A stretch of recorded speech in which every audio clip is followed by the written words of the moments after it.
Welcome, everybody, to the Hunt Experience. I am Cody Gann. I am Chris Brewer. So today, we're going to start this thing off by talking about Red Osier Dogwood as a deer. What's the word, Chris? It's semi-attractant, I would say. But I'd say it's very attractive late season. So that's kind of, so what Chris is thinking about doing, actually he's already done, is go in and improve his place even more. I don't know if you've seen our videos on Camel Family Outdoors, but we had a project called the 40 Acre Project. Yep. And Chris has talked about it. We just want to improve it, right? Yeah. We're going to try new stuff, something new every year to see what works, what don't work. And since the 40 Acre Project, I've got a spare food plot that I'm not using that's been fertilized, lined for 15 plus years. That was your original food plot. The original food plot, yeah. Yep. So we're going to try different stuff on it, and Red Osier was my first go around. So you went in there and you sowed it in switchgrass, correct? Yep, it's been switched. Yep. Okay. Cross seeded and switch. So it's what was it? Probably 3/4 acre, something like that. Yeah, probably something like that. So yeah. pretty close to that. Yeah. And so we went back there, took a look, and what did you decide? What's the best way to lay it out in your opinion? Well, they say I use cuttings. You can buy plants, but I use the cuttings because it's way cheaper. So they say there's a 50% loss rate whenever you stick them in the ground. So we did bundles of them, as far as we did we would do 6. I believe that's what it was. We did 6 of them. So basically we cut, you read about, you cut it at a 45-degree angle for more surface. And then I haven't skinned a little bit more off the other end just for rooting purposes. Helps the roots take off. Supposedly that helps the rooting process. But I mean, we'll see. As we was talking before, it's experiment. We are right on the edge of the planting. Right. It says it grows in zone 7. But I mean, we are right on the line of where it'll grow and won't grow. So, we'll just have to see what happens. But the steps we took, we're going to get every chance it could possibly.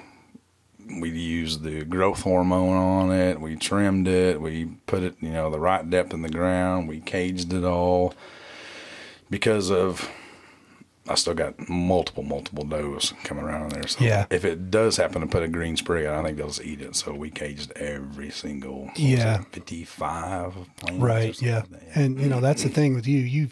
You literally all season long had 12 or 15 does on your place, and as well as I do, anything you plant that they think they're going to like, exactly, they would wipe you out. So I think the caging it was definitely a good idea, and I kind of like how you did it in that you kind of used little pockets of them. Yeah. So the plan is, in my mind, if the switch comes up and does well year 2, year 3, I'm actually going there and, kind of mow it down around those areas. So that Red Osier Dogwood, there'll be little browsing pockets. So it's going to add thickness, browse, cover, probably bedding on the outside of it.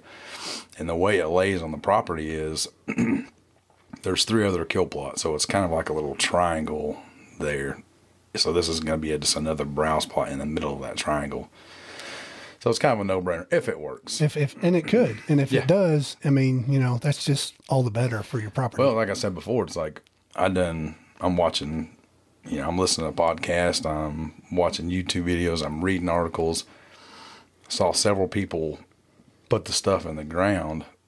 Nobody around here is doing it. But on video, you saw several people put it in the ground, but never came back and said, here's the result. I can find nobody to say, here's the result. So for me, it's like I said, it's an experiment. If this doesn't work next year, we'll try something else. I'm looking at maybe some honeysuckle or something there to see. This is, Red Osier Dogwood is primarily something that's a northern. Yeah. It's a northern shrub. Yeah. It's pretty much what it is. It says that it can grow to 6 to 10 feet in height and get 6 to 10 feet around. Yeah. So, and then what it does that's so attractive to deer is it actually produces a berry. Right. And from June to September, there's a berry on there that deer really like to browse on. And then, also during the spring, it is a flowering shrub. Yeah. So it's pretty cool looking too when you see pictures of them full grown. Yeah, and it's the only thing that'll be in the woods. It's like solid red. Yeah.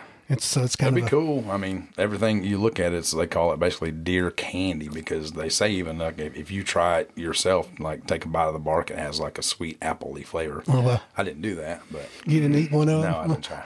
I didn't try it, but well, so and I hear too that I have read a few things that says it can be invasive a little bit, and it spreads. Yeah. Well, it spreads by birds, right? Is that kind of how it spreads, or deer too? Birds eat the berries, and then once they do their business, and that's more seeds on the ground. So, so the invasive part of it, for me, where I'm at, it doesn't really matter inside there. If it's a big thicket full that the deer can eat, that's great. Number two, if you can get one to grow, now you have an endless supply of them. You just take the cuttings, replant them, right? And they say about year 3, year 4, you want to go in there with, if your brush hog goes up high enough, or a chainsaw, or a weed eater with a blade on it, and you basically just prune it back to like 2 feet, and then it starts all over again. All new after growth. a while, the edible stuff gets up too high, so the deer won't be able to eat it. So Gotcha. And so once we got your old food plot done, you decided we needed to go down to what you call your lower plot, right? Yeah. And which is a lot wetter area. And I've done some research on this. It says that the dogwood does really good in the wetter stuff, right? As they say in all the research I did, it likes to have wet feet. So the wetter the soil is, the better it does. But, some of the areas I planted, I'm going to put some up on the big food plot just to try it out. So I'm hoping that it's, if it does take off, it'll be tolerant enough. And, I've got the tractor and a water tote because I planted the fruit trees and all that stuff last year. So I do have the capabilities of getting to it and be able to water it if needed. Right. But we'll see. Well, you never know about good old Arkansas weather. It may not rain for 2 months, or we may get 8 inches in 2 days. I hope we have a better year this year for sure. Yeah, we really struggled. Yeah, last year was tough. But we just got a bunch of rain, and next week temperature's looking up. So I'm kind of anxious to see because a lot of people were propagating the stuff in just water buckets and stuff like that, and it happens fairly quickly. So I'm kind of anxious to get out there and take a peek at it at the end of next week and just see if anything's taken off, because I know in that lower plot, it's definitely wet. Because you saw it when we dozed out. There's really there's a creek that runs through there, but the creek isn't always running. Wet weather creek, yeah. And it was pretty impressive when you had a lot of rain through there. It was running pretty good. Well, even when we dozed it out, it was just, he pushed it out real rough and had to get out of there and this was, kind of summertime. It holds water down there, so I had to do a ton of tractor work I still think that was my number one pick on food plots. All the improvements on your place. And it was like, your big plot did most of the producing, but who knows if we get a good growing season? Yeah. What's going to be awesome? It's close to a lot of good stuff back there. Right. That wouldn't make sense. And I had some good deer on there early. Yeah, you did. Yeah, you did. And now I still got cameras running, and for some reason, of course, I'm not really covering the big plot with a lot of cameras, but I do get a ton of pictures from that plot now with does. Like early morning, they're usually there. I don't know if it's because it holds more water. It's not, the growth of it's not really any higher than any of the rest of them, but they do seem to, this time of year, they're kind of back down there for some reason. Migrated over there. Huh? Yeah. So not only did you do your old food plot that you've kind of converted into just some bedding and browse capability, you went to the lower spot like we were talking about where it's good and wet, and you kind of did along the perimeter of that, right? Yeah.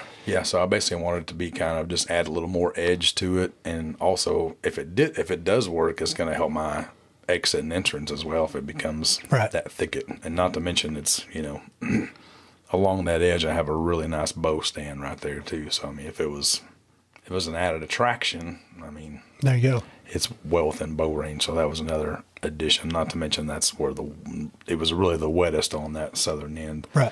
And I kind of designed it that way with the tractor.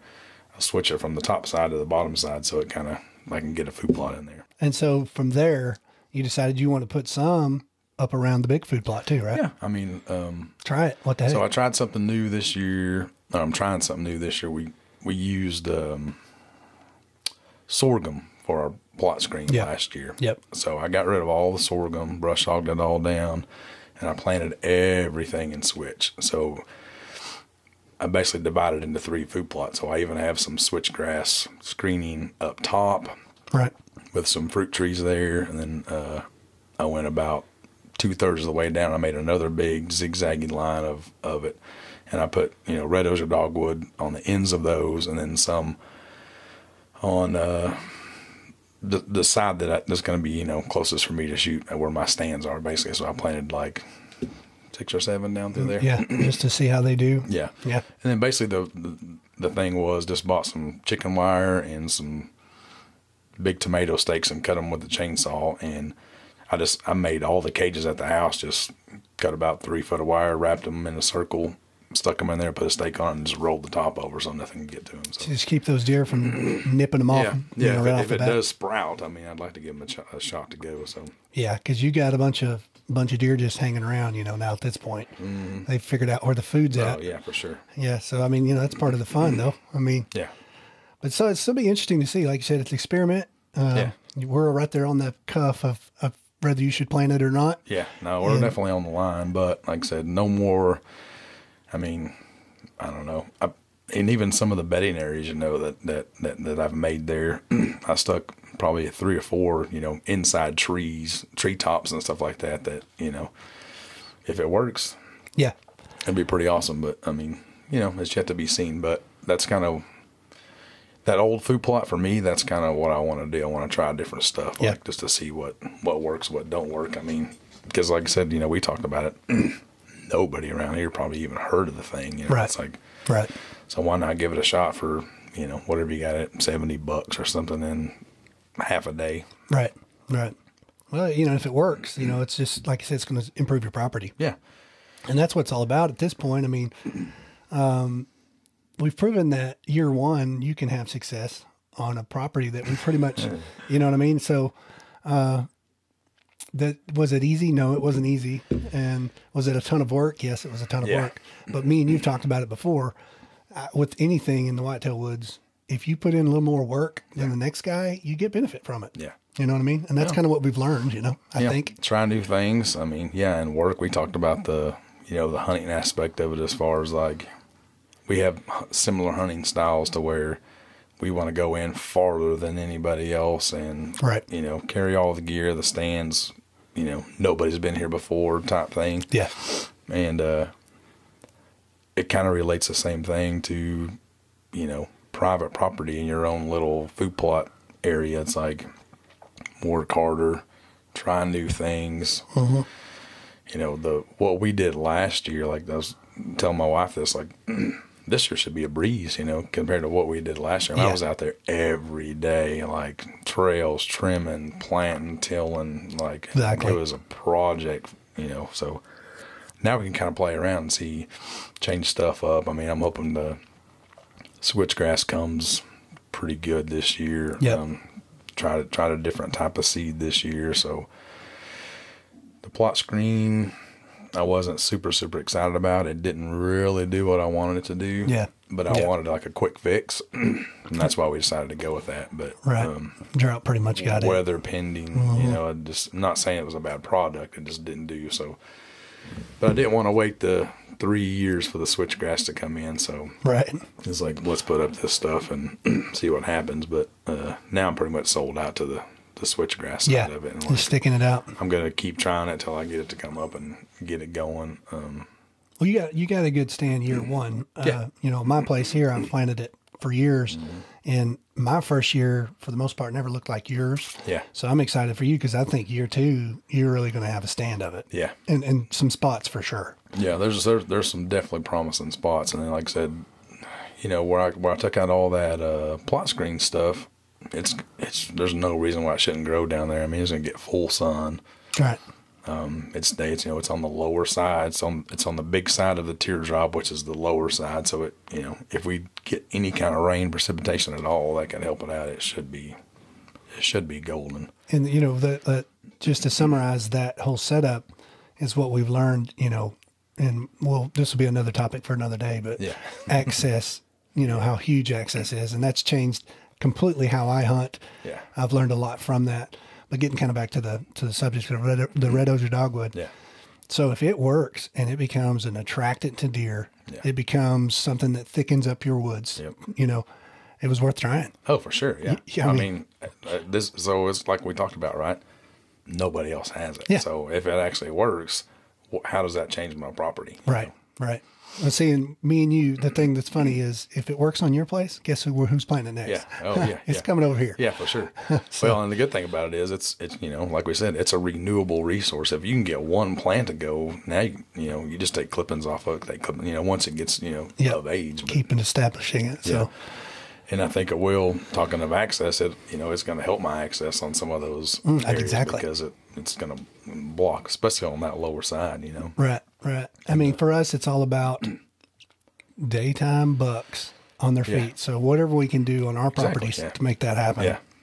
And which, we talk about all the time, what could we do more, next year?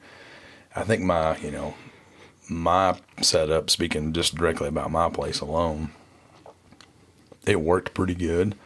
And the only thing I can really do now is like more attractant and more cover.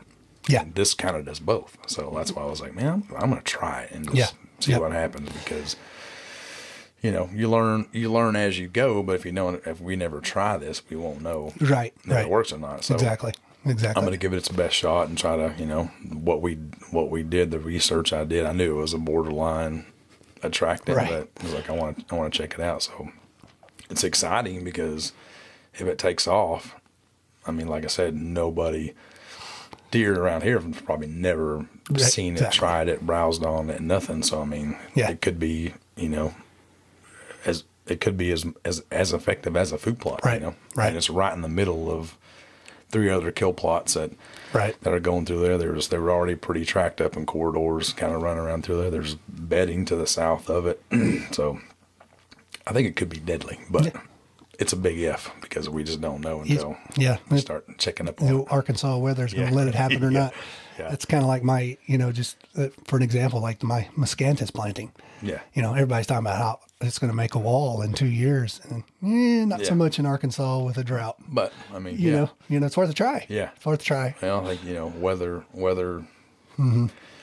It's been giving us some raw hands here the last few plantings, but, it's, even like the tree thing, we putting all those trees in there. It was like, I was like every 2 days just having to go out there and, do the process. And I lost one, so I have to replant this year. But the other ones they're starting to bud out right now. It's I don't know if we're in spring or not. If you can tell by my voice, the spring green up has, kind of gotten to me a little bit. But some of those trees out there, they've already got buds on them. So no, it's typical Arkansas, man. Yeah. We might be freezing tomorrow and 75 today. So I'm hoping year 2. This will be year 2 on those fruit trees. So I always heard year 3 they may actually like put off some fruit. So that's pretty exciting in itself. Oh yeah, no. So you think about all the improvements on your property. Yeah. And you think about the fact that year 2, year 3, it just gets better and better and better. You get The thicker. Cover gets better. Your switch gets up. Yeah. Your fruit trees come in. Oh, I know. So you're just going to you'll have to be booking hunts before long. Yeah. So we'll do a giveaway or something. Some kind of big giveaway. But super cool. So that was something that you had come to me and said, you know what, I'm going to do this. I did some research and I looked into it too. It looks like it. I mean, if it works, if it holds up, it's going to be cool. If it works, it'll be really cool. And I can go back to the location that we planted it in. So we did 5 different, pods, basically, call them with 6 in it. But that area that we planted in, that old food plot, I can relate that back to the 40-acre project because that food plot taught me so much about access and deer hunting. So I put that thing in, I don't know, 15 years ago, maybe longer. But, the year before last, I kept on, getting busted going in, getting busted going out. And, it's like, and I had some success on that thing. It didn't make me successful while I was there until I started like really thinking about how my property laid out. So having that food plot in the wrong spot, made me successful. I think it's going to change. Well, it has changed everything. Right. I mean, you saw what I had before. Right. And in 1 year, it's Yeah. like, it's a totally different, Revolutionize the property. totally different piece of property. And, you Yes. know, the amount of mature bucks that was, you know, that came on the place, it's like, it changed everything. So, little backstory on the location of our Red Osier experiment is that old food plot, and how much, you know, I shot a couple dandies off of it, but it was all day set rut time, you know, that's your only chance there because the access was horrible. So Right. now I don't hunt over it anymore, but if that Red Osier Dogwood comes in and it's a giant browse plot, you know what I mean? It's like, it's going to affect the other food plots all around it, for sure. Sure. You got the bedding area above it that's touching it practically. Yeah. And then, you know, you have a food source below it and a massive food. So, you know, who knows? Yeah. Man? I mean, that could be like a little hub, Yeah. you know, of activity No, there. I could definitely. Well, I told you when I went back there before, it was, you know, I had a failed crop last year of switchgrass in that spot. The weeds just took it over because I didn't put any pre-emergent out. So, but the weeds got really high, and that bedding area down there, they were almost in between, like a little transition area, but there was tons of bedding all around it already. Right. So there's a reason why they like that spot already. So if I can make it more attractive to them by thickening it up and putting browse there, and it's like, we don't know the pull power of Red Osier Dogwood because nobody has it. Right. So not in our country. it's exciting to think about it. If we can get it to go, like what is the draw power of that, or will it bring the bucks out in daylight? You know, or Exactly. in late season when nothing else is happening and the food plots are dwindled down. You know, Does that attract? Are they going to be on those corridors getting to that? You know, there's a lot of It'd be fun to see. excitement. You know, when you think about it, if it works, but. You know, we're all about let's try new stuff. You know, how can we make it better? And it's like we're kind of, it's basically all we talk about. We're about that life. Yeah, that's we want to figure out whatever is going to make our place the best it can be. Yeah. And we're going to take the steps. Oh, yeah. And put in the work. It's like you said. I mean, when we started your 40-acre project, we started in February. Yeah. And literally, it was hunting season, and still we're finishing up on the place. Yeah, well, so that's a whole other aspect, right? It's like I didn't get to hunt early season. Oh, yeah, I know. So this, you know. Your place could be gangbusters to me. Next year could be Even better. Yeah, it could be pretty good because, I was still on my place pretty much every evening doing something way past the bow opener. So Yeah. we maybe opened up to a lot more action getting in there early, you know, especially if the weather, you know, if we can get a good planting season, you know, on both of our places, gosh, what can we? No, we need a decent fall. Yeah. We haven't had a decent fall in 2 years. No. We've literally had, especially last year, it was a drought, really, you know, just bad year for it. Oh yeah. We had this really short growing window for our plots. And, you know, it's just part of the fun. Yeah, we got green, but I mean, short green, not by much. It was kind of like a putting green, instead of like the big lush plots we're kind of used to putting out. But. Exactly. And so it's kind of changed gears. So me and you have kind of got together and decided that we're going to offer resources to people in that we may take a look at their properties for them. Yeah. And what did we call that, Chris? Do you remember what the name of it is? Whitetail Property Management. That's it. We've got a Facebook page. You can find us there. Right. So yeah, we can come out to your property, which we've done. We've done one already. Yeah. And come up with a plan, or you know, we can get good aerial shots. We'd obviously rather be on the property just because there's a lot of variables. Sure. Hunting pressure, so on and so forth. I could go on forever about that, but we can also, you know, get a good aerial photo and like draw out a plan for that. You know, here's what we think you should do on, you know, what we can see by the aerial photo, the topography of it, right. the property lines, you know, so on and so forth. So, and we think over the years, you know, between the two of us, you know, I started my first plot, I think in 2000. You come in there like 5-6 years later, whatever it was.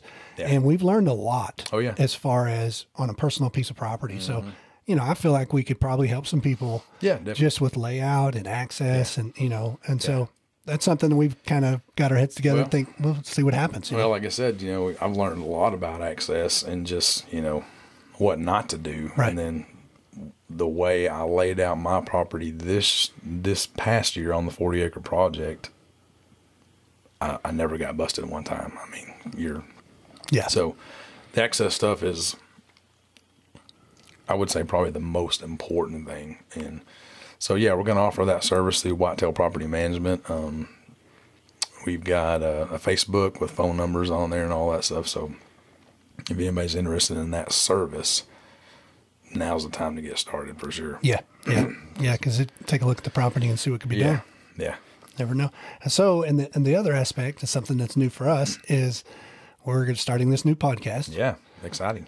And it's called the Hunt Experience. Yep. The Hunt Experience. And we're going to try to, talk about everything related to the management side.